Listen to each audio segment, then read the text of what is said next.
जितने भी आचरण करो भगवान को समर्पित कर दो तो बच जाओगे, कलयुग का प्रभाव नहीं पड़ेगा। नहीं तो बड़े बड़े धर्मात्मा, विद्वान, ज्ञानी सबके ऊपर अपना प्रभाव डाल देता है। इस विषय में एक चरित्र वर्षों से चल रहा है। परम धर्मात्मा पुण्य श्लोक महाराज नल और उनकी पतिव्रता पत्नी दमयंती जी। कलयुग ने विचार किया हमारे राज्य में, हमारे शासन में कोई धर्मात्मा सुख प्राप्त कर सके, ये मुझे बर्दाश्त नहीं है। क्रोधावेश में आकर उसने निश्चय किया महाराज नल को मैं ऐसी विपत्ति में फंसाऊंगा कि दुख ही दुख मिले। 12 वर्ष तक वो देखता रहा, कोई भी दोष नहीं मिला जिससे महाराज नल की बुद्धि को भ्रष्ट कर सके। एक दिन चूक हो गई, राजकार्य के चिंतन में मगन होने के कारण लघु शंका किया और अपवित्र दशा में सूर्य अर्घादि तर्पण आदि किया, तो ये दोष हो गया। इसी दोष में कलयुग उनकी बुद्धि में प्रवेश कर गया। उनके जो भ्राता, छोटे भ्राता थे पुष्कर, उनके हृदय में जाकर प्रेरित किया और जुआ खेलने के लिए उन्होंने द्यूत क्रीड़ा के लिए ललकारा। क्षत्रिय धर्म के अनुसार ललकार सहन करना उनके स्वभाव में नहीं होता। महाराज नल और पुष्कर की द्यूत क्रीड़ा हुई, सब कुछ हारते चले गए, राज्य भी हार गए, अपने शरीर के आभूषण वस्त्र भी हार गए। फिर उसने कहा दमयंती को दांव पे लगा दो। उन्होंने कहा ऐसा मैं अधर्माचरण नहीं कर सकता। तो उसने कहा सैनिकों से इनको नगर के बाहर निकाल दिया जाए, राज्य में घोषणा करवा दी अगर कोई थोड़ा भी सत्कार जल भोजन देगा उसे प्राण दंड दिया जाएगा। भयानक विपत्ति। कुछ ही दिनों में चक्रवर्ती, राज्य भोगने वाला राजा गली का भिखारी बना दिया कलयुग ने। कोई पानी भी के लिए नहीं पूछ सकता, जिनके आगे सर झुकाते थे उनका कोई आदर नहीं। नगर से निष्कासित वन में जब भयानक, जहां सिंह, रीछ, भालू आदि नाना प्रकार के जीव जो पीड़ा पहुंचाने वाले हैं, वहां उन्होंने विचार किया कि हमारी पतिव्रता पत्नी मेरे कारण दुख को क्यों प्राप्त करे। संध्या का समय था, पास में एक खंडहर था उस जंगल में। वहां जाकर के उन्होंने कहा देखो ये मार्ग जाता है पहाड़ी के पीछे से सरोवर, फिर एक ऋषियों का आश्रम मिलेगा, वहां से फिर आप किसी भी नगर में जाकर के आप रह सकती हैं, क्योंकि मेरे ऊपर विपत्ति आई है, मुझे लगता है तुम्हें दुख नहीं भोगना चाहिए। उनका महाराज जो आपकी शरण में है, पतिव्रता है, उसका त्याग करना उचित नहीं है। उनका ये तो हमने आपको ऐसे बता दिया, मार्ग आप शयन कीजिए। वो बहुत ही दुखी थी क्योंकि राज्य छिन गया था और कई दिनों से भोजन भी नहीं मिला था, तो उनको नींद आ गई। महाराज नल उनको वहीं छोड़ करके आधा वस्त्र उनके शरीर का लेकर के जंगल में भटकने लगे। कैसे समय कटे। विपत्ति का समय बड़ा दुखदाई होता है। ये विपत्ति तभी आती है जब हम भगवान के भजन से विमुख होते हैं। अगर प्रभु का भजन चल रहा है तो कलयुग की गति नहीं है कि उसकी बुद्धि का स्पर्श कर सके।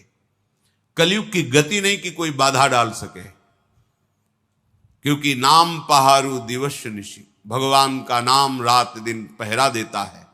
कोई भी विपत्ति अमंगल भक्त को छू नहीं सकती।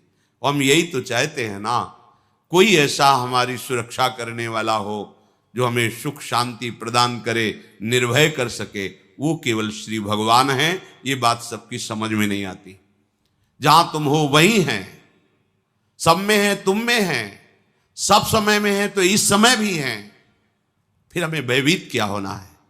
जब मेरा प्रीतम मेरे समीप है तो काल का भी महाकाल है, डरने की जरूरत नहीं है। वही समस्त दुखों से हमें बचा सकता है, दूसरा नहीं। पर प्रायः इस बात का परिचय भगवत प्रेमी महात्माओं से ही मिलता है। नहीं तो अज्ञान के कारण हम केवल इतना ही समझते हैं कि हम खूब कमाएंगे और सुखी हो जाएंगे, पर यह पता नहीं कि हमारे द्वारा कैसे कैसे गंदे आचरण होते हैं, अधर्म आचरण होते हैं, जिनका फल बड़ा भयानक हो जाता है। दमयंती जी ने वहां से मार्ग में चलते हुए फिर आगे ऋषियों के दर्शन किए। ऋषियों ने उनसे कहा कि तुम चिंता मत करो, ये विपत्ति का समय भी बदलेगा, तुम्हें महाराज मिलेंगे, तुम्हारा राज्य मिलेगा। इतना कहकर वो आश्रम सहित अंतर्धान हो गए, क्योंकि वो सब दिव्य ऋषि थे, केवल संबोधन करने के लिए उनकी आंखों के सामने प्रकाशित हुए थे। वो भटकती हुई जंगल में घूम रही थी कि एक व्यापारियों के दल को देखा। व्यापारी दल में पीछे पीछे छुप के चली कि ये कहीं किसी नगर को तो जाएगा ही। एक सरोवर के समीप निर्मल जल देखकर व्यापारियों ने वहां अपना कैंप लगाया। रात्रि में जंगली हाथियों के द्वारा आक्रमण होने पर बहुत से व्यापारी नष्ट हो गए। उन व्यापारियों ने विचार किया कोई अमंगल प्राणी हमारे साथ है जिससे ऐसा अनिष्ट हुआ।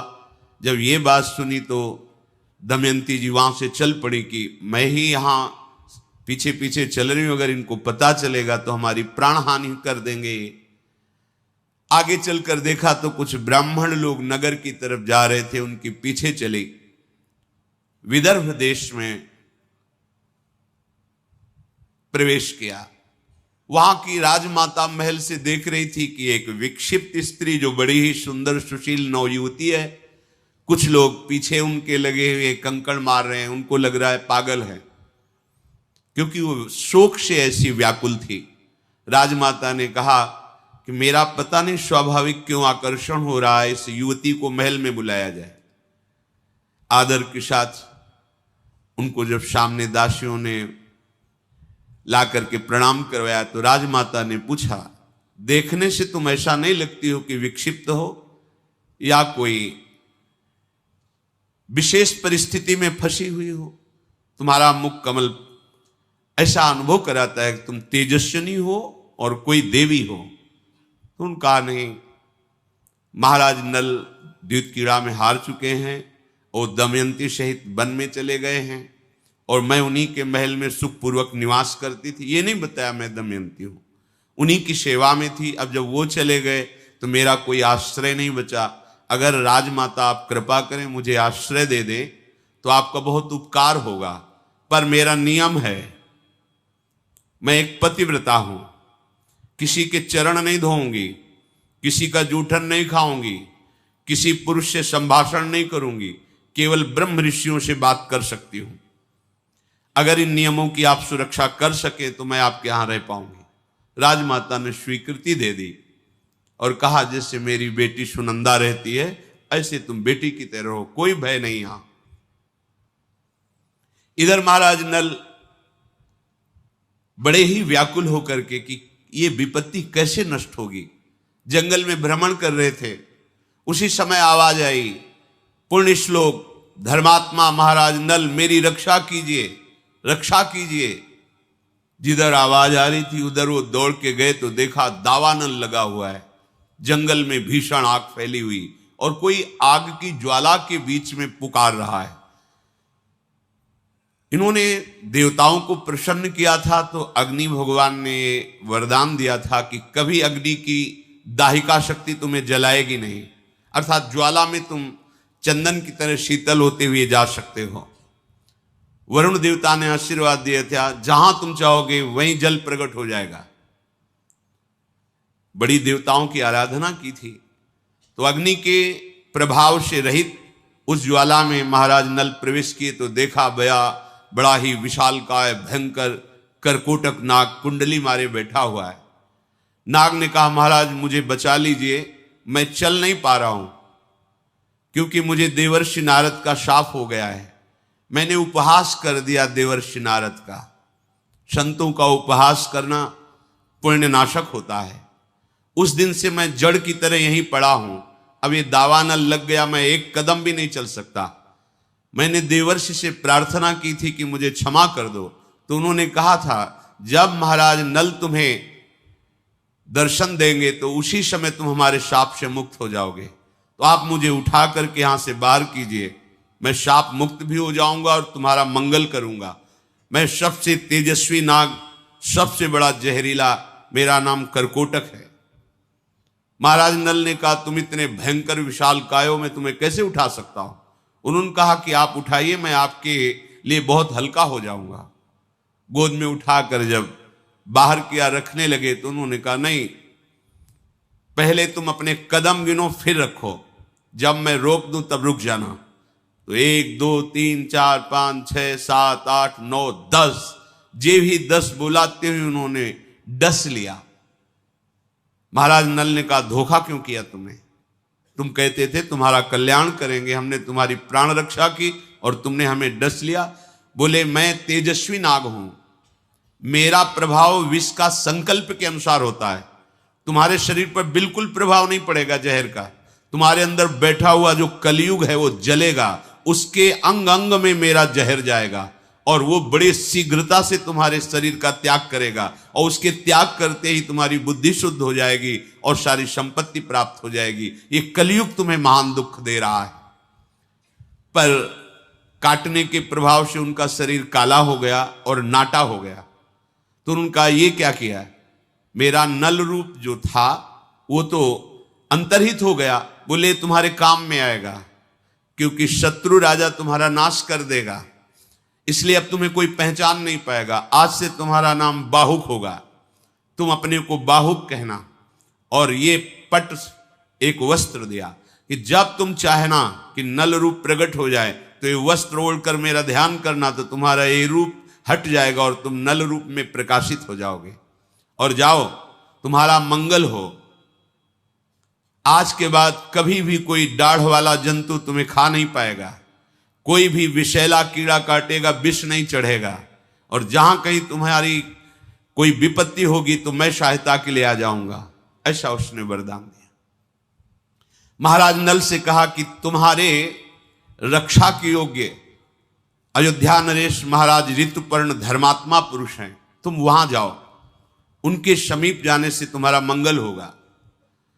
बाहुक अर्थात महाराज नल राजा ऋतुपर्ण के समीप गए और कहा, महाराज मैं समस्त कलाओं में प्रवीण हूं, विश्व में कोई अश्व विद्या का ऐसा ज्ञाता नहीं जो मेरे समान हो। तीव्रगामी रथ से यात्रा बहुत कम समय में पूर्ण कराना ये मेरे हस्त लाघव होगा। नल जिस समय जुआ खेल रहे थे तो दमयंती ने देख लिया था कि अब इनकी बुद्धि अपवित्र हो गई है, इसलिए अपने कुमारी और कुमार इंद्रसेन और इंद्रसेनी को अपने पिता के पास भेज दिया था मायके, और अपने सारथी जो महाराज नल के सारथी थे उनका नाम वार्ष्णे था, उनसे कहा था कि तुम रथ और घोड़े और हमारी पुत्र पुत्री को पिता के पास छोड़कर वहां से चले जाना, और जहां तुम अच्छा समझना वहां रुकना जब तक हमारा समय न बदले, और जब समय बदल जाए तो तुम पुनः अपने सारथी पद पर आकर विराजमान हो जाना। तो वो संयोग से वहां ऋतुपर्ण के यहां ही सेवा में थे। जब वार्ष्णे ने देखा कि इसकी बात और इसके गुण और इसका आभास तो मेरे महाराज नल जैसा है लेकिन रूप नहीं है, संकुचित हो गए और अपने साथ रख लिया, क्योंकि वो भी घोड़ों की ही सेवा में थे और इनको सारथी पद मिला था। इधर दमयंती जी के हृदय में बड़ी वेदना हो रही थी कि मैं तो महल में रह रही हूं लेकिन मेरे पति प्राणेश्वर पता नहीं किस विपत्ति को सह रहे हैं। जब कुमार कुमारी वहां छोड़े गए तो उनको पता चला परिस्थिति का, तो उन्होंने शास्त्रों ब्राह्मणों को बुलाया और दक्षिणा देकर कहा कि आप दिशाओं में जाइए और सब जगह खोज कीजिए, अगर नल दमयंती का पता आप लगा लेते हैं तो आपको कई हजार गौवें, स्वर्ण मुद्राएं और नगर ये आपकी सेवा में हम समर्पित करेंगे। वहां जाकर राजमाता से कहा, तुम्हारे यहां कोई नवयुवती दासी आई हुई है, हम दर्शन करना चाहते हैं। जब देखा तो बचपन से उन्हें देख रहे थे दमयंती को, क्योंकि वहीं राज दरबार के पुरोहित थे। देखते ही उन्होंने कहा, बेटा तुम अपने मस्तक को धोइए, क्योंकि मस्तक में इनके एक दिव्य चिन्ह था जो बचपन से वो पहचानते थे। जेवी धोया तो ये समझ गए दमयंती है।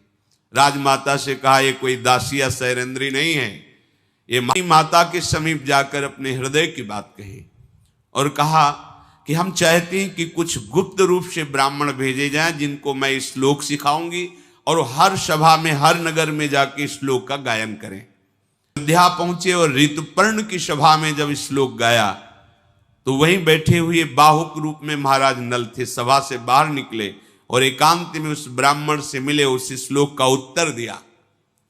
दमयंती ने कहा था जो शब्द बोले जाएं वैसे ही शब्द हमारे सामने कहा जाए। ब्राह्मण लोग आए और बताया दमयंती से कि राज चिन्ह तो कोई नहीं दिखाई दे रहा था। वो महाराज ऋतुपर्ण के सारथी हैं, काला शरीर है, नाटा स्वरूप है, पर उन्होंने उत्तर में आपके श्लोक का यही दिया था कि कोई भी पतिव्रता पत्नी अपने पति पर दोष नहीं करती। दमयंती जी ने कहा निश्चित महाराज नल ही हैं, दूसरा कोई नहीं, पर रूप क्यों नहीं है ये मुझे पता नहीं। दमयंती जी ने कुछ ब्राह्मणों को भेजा कि केवल महाराज अयोध्या नरेश ऋतुपर्ण से जाकर कहो कि दमयंती ने वरण करने के लिए दूसरा स्वयंवर रचा है। बहुत से राजा और राजकुमार आए हैं, आपका भी निमंत्रण है, पर वो बड़ी शीघ्रता से स्वयंवर रचा है, इसलिए समय नहीं है, सुबह ही स्वयंवर है, ऐसा बोलना जाके। ब्राह्मणों ने ऐसा ही किया। ऋतुपर्ण जी ने दमयंती का स्वरूप, सौंदर्य, महिमा सुनी थी। उन्होंने कहा कि कोई हमें सुबह तक पहुंचा ही नहीं पाएगा। 100 योजन अयोध्या से दूर है, कैसे कुंडनपुर में हमें सुबह तक कोई पहुंचा सकता है? तो सारथी बाहुक ने कहा सुबह तो बहुत समय होता है महाराज, मैं संध्या होते होते आपको पहुंचा दूंगा। तो उनका बातें बनाने से नहीं होता, बहुत बड़ी यात्रा है, 400 कोस दूर, 100 योजन का मतलब 400 कोस दूर, और रथ से इतने कम समय में पहुंचा देना। उनका महाराज मेरी यही अश्वविद्या है। कह रहा है कि महाराज नल पधार चुके हैं, रथ की घड़घड़ाहट से मुझे अनुभव हो गया ऐसा रथ केवल महाराज नल चला सकते हैं। पर यहां 3 दिखाई दिए, एक महाराज ऋतुपर्ण, दूसरे वार्ष्णे और तीसरा वो जो काला और नाटा। तो महाराज नल कहां हैं? और मुझे आभास हो रहा है कि मेरे पति पधारे हुए हैं। जो सत्य पे चलता उसका हृदय कभी मिथ्या संकेत नहीं करता, जो सत्य बोलता है उसकी वाणी कभी मिथ्या नहीं होती। जो पातिव्रत धर्म से युक्त है वो अपने पति के सामीप्यता का आभास निश्चित कर लेती है। दमयंती जी ने अपनी दासी से कहा कि आप जाकर के इनकी चेष्टाओं पर नजर कीजिए। ये महाराज ऋतुपर्ण के सारथी के रूप में जो है, क्या मेरे महाराज नल हैं? पर महाराज नल तो बड़े तेजस्वी, गौरांग बदन, और ये काले रंग के। विश्वास मेरा कहता है ये महाराज नल है, पर प्रमाण कहता है कि नल नहीं है, जो बाहुक रूप में है। दमयंती ने अब निश्चय किया कि अब मैं दर्शन करूंगी, अब कोई संशय नहीं, मेरे महाराज नल ही हैं। मां से कहा मां, ये जो बाहुक सारथी है, अब संदेह नहीं, मैंने परीक्षा करके देख लिया है, मेरे पति महाराज नल हैं, सारे लक्षण महाराज नल के हैं, केवल रूप नहीं है। इसलिए मैं स्वयं जाकर के देखना चाहती हूं, पर जब तक आपकी आज्ञा नहीं होगी तब तक मैं ना उनके पास जा सकती हूं ना उनको बुला सकती हूं। आप आज्ञा कीजिए, मैं जाऊं या आप बुला दीजिए उनको महल में। दमयंती के ऐसा कहने पर महारानी ने विदर्भ नरेश भीम को यह सूचना दी कि आपका आदेश मिले तो महल में उनको बुला लिया जाए। उनका आदेश हो गया। महाराज नल को राजभवन के भीतर महल में लाया गया। दमयंती ने राजा नल के नेत्रों में, सब छुप सकता है लेकिन नेत्र नहीं छुप सकते। मुझे पता चल गया है कि तुम जान गई हो कि मैं हूं, तो आप देखो राज्य नष्ट हो गया, सारी विपत्तियां थी। अगर उस समय कलयुग मेरी बुद्धि में बैठा था और मैं तुम्हें त्याग ना देता तो पता नहीं कौन से संकट में तुम फंस जाती, इसलिए मैंने तुम्हारा त्याग किया था। मैंने धर्म से चल करके, तपस्या के द्वारा कष्ट सह करके कलयुग को परास्त कर दिया है। अब हमारे दुखों का अंत हो गया है। ये पापी कलयुग जिसकी भी बुद्धि में बैठ जाता है उसका सर्वनाश कर देता है। इसने मेरा सर्वनाश कर दिया। मैंने तो कुछ किसी का बिगाड़ा नहीं, पर ये बैठ करके हमारा ये युग धर्म का प्रभाव है। एक ही उपाय है जिससे इसके प्रवाह से आप बच सकते हो, ये बहा के ले जाएगा। कलयुग केवल नाम आधारा, सुमिर सुमिर नर उतरहि पारा।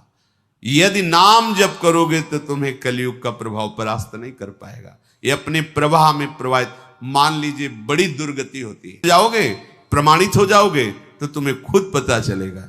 तो सत्संग के द्वारा, शास्त्र श्रवण के द्वारा अपने लोग जान रहे हैं कि भयानक वेदना दंड दिया जाता है नरक में अगर हम ऐसे ऐसे आचरण करेंगे।